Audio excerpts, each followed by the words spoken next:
Hey there, Agile Adventurer. Just a quick question. What if, for the price of a fancy coffee or half a pizza, you could unlock over 700 hours of the best Agile content on the planet? That's audio, video, e-courses, books, presentations, all that you can think of. But you can also join live calls with world-class practitioners and hang out in a flame war-free and AI slop-clean Slack with the sharpest minds in the game. Oh, and yes, you get direct access to me, Vasco, your Scrum Master Toolbox podcast. No, this is not a drill. It's the Scrum Master Toolbox membership. And it's your unfair advantage in the Agile world. So if you want to know more, go check out scrummastertoolbox.org/membership. That's scrummastertoolbox.org/membership. And check out all the goodies we have for you. Do it now. But if you're not doing it now, let's listen to the podcast. Hello, everybody. Welcome to our Product Owner TGIF episode this week with Carmela Then. Hey, Carmela, welcome back. Hello, Vasco. Thank God it's Friday. Huh? Yes, TGIF, as they say. Happy Friday, everybody. So happy Fridays here are also Product Owner Fridays, and that's what we'll investigate next. We'll talk about great product owners in a minute, but before we go there, share with us, Carmela, potentially the worst product owner anti-pattern you've witnessed in your career. Oh, I don't even know where to start. So the worst product, I won't call him the worst product owner, and he's actually a nice guy. And the thing is, he didn't have experience in good agile. So how a good product owner should look like. That's how I think. And so because he was so capable. He knows the entire business from back to front to back, and he even knew the system himself because he did quite a number of analyst time and supporting the system, and he could write some pseudocodes even, and he did a lot of like programming of some of the business system as well. So he just knows everything himself. And they also brought him into the team as a product owner because he knows so much about the business. So as you could imagine, someone like that, he's just so used to do it all. And at the same time, because he knows everything is in his head. So nobody else knows what he has in his head. So he become like very frustrated in terms of trying to articulate what he is wanting to achieve with the developers, and without proper documentation as well, putting like his thought from in his head onto paper for other people to understand it. You become like really frustrated, and because people didn't deliver what he wanted to deliver, so he ended up writing the coding and just hand it over to the developer and say, I want this feature written this way. This is just the code.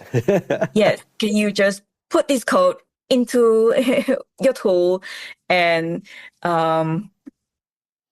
do whatever you need to do with it so that, we can get the end product out the other way. In the end, I think this kind of leads to a number of anti-patterns. Of course, the developers get disengaged. They don't really know what they're doing because they're just doing whatever they're told, and they don't understand the big picture. They're not encouraged to understand the big picture either. I can imagine that the frustration with this person only grew and grew and grew every time, bigger and heavier frustration. Were you able to help this person? What did you try? Yeah, so because I didn't know a lot about the area, and I've learned to become very thick-skinned And even though people tell me that you're not good, you suck, kind of thing, and I'm okay with it. So I started to ask a lot of dumb kind of question, quote, and say, I don't understand what you're saying. Can you just draw it on the paper for me? That's how I understand it. So he started to put things down onto paper for me. And as he's talking, I starting to, write things down. So my excuse is I have a really bad memory. I will not remember what you say 5 minutes ago. I better start documenting it. Can you slow it down for me so I can, document everything that you say? So I started to do that, and I started to share it with the developers and the testers so that they can also understand what's going on in his head as well. And eventually, I just had to tell this product owner, I was like, what you're doing is great. But then at the same time, you are one person. You have the whole team here. Please let the team help you so that you could actually do what we need you to do, what you're actually best at, which is share with us your business end-to-end knowledge, because we need that to make sure that we build a robust product. Yeah. And the developers are great at what they are doing, like the coding. So if you can share with them what you are trying to achieve, what's your expectation, they could write the code in a more efficient way so that it has less performance issue. And next time when we need to change it, it's easier. It doesn't look like a lot of band-aids that get stuck together. And so it was over a number of quarters actually. They were running PI planning, so that was a number of PIs before we get to the point that he was so happy that he was happy to let go of writing the code part to the people who are actually more skillful in the area. And that shows that we do need to be patient. Patience is a great skill to have in this kind of situation.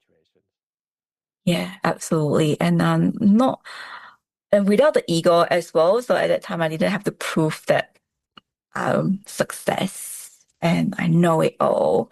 I'm actually happy to show that, I'm not good, being humble. And yeah. So not all product owners are bad though, Carmela. Some are really great. So share with us the story of who was potentially the best product owner you've ever worked with.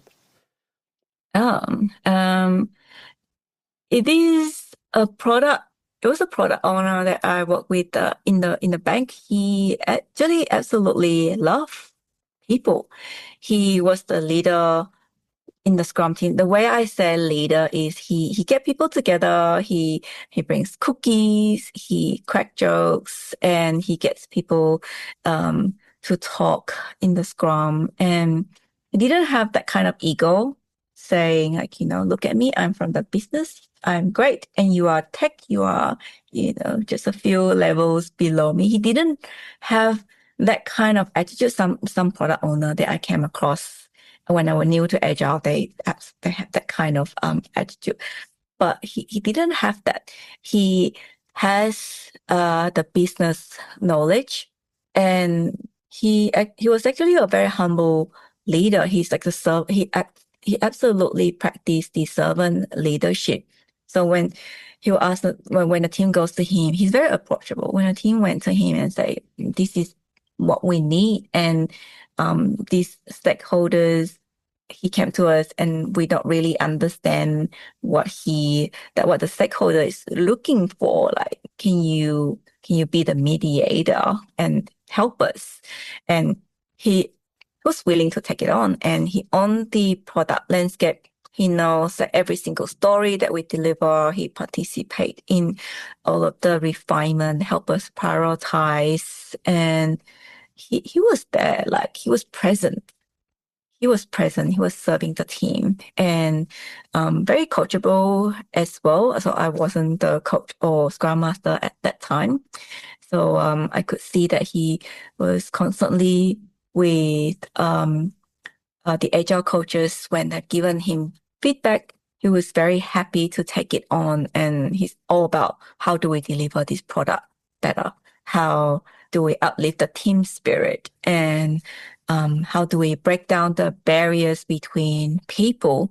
And so as a result of because the team was very new to Agile, and in the beginning of team joining Agile, they have this everybody has this kind of hierarchical kind of mindset, as in the testing team, they are testing team. They shouldn't be questioning the business analyst, or they shouldn't be questioning the product owner. They have that kind of mindset. But towards the end, that team, because of him, the barrier has broken down, and that mindset, the kind of hierarchical mindset has broken down as well. It is like it is operating the Scrum. It was operating the way Scrum should be operating, which is, a flat structure where everybody could talk to everybody. And eventually I even have the QA person who's doing a QA role to say, I think product owner, you miss this scenario, you miss this use case. It's what testers are really good at, right? Like finding what's missing. Yes, they're not only testing what they were told to test. They could look at the landscape and go, I think you missed this. And then oh yes, we missed it. So yeah, let's prioritize that story and in the next sprint. And yeah, he was amazing to work with. And it does sound like an amazing product owner. And it's great that you were able to share that story to inspire others, hopefully, to be that kind of product owner.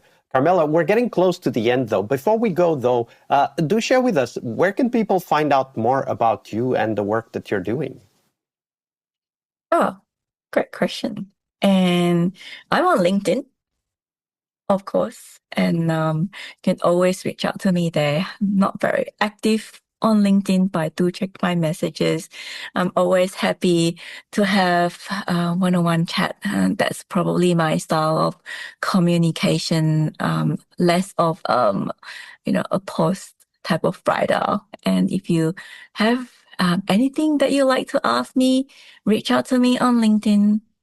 Happy to connect.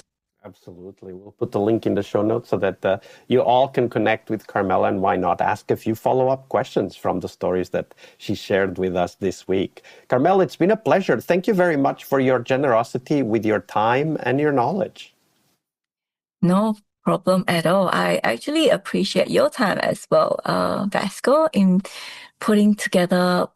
setting aside time to do this, just because you have the heart of wanting to help the Agile community to give everybody a little bit of a tool in their toolbox to help navigate the day-to-day challenges. So actually, I'm very appreciative of you, of what you're doing for the community.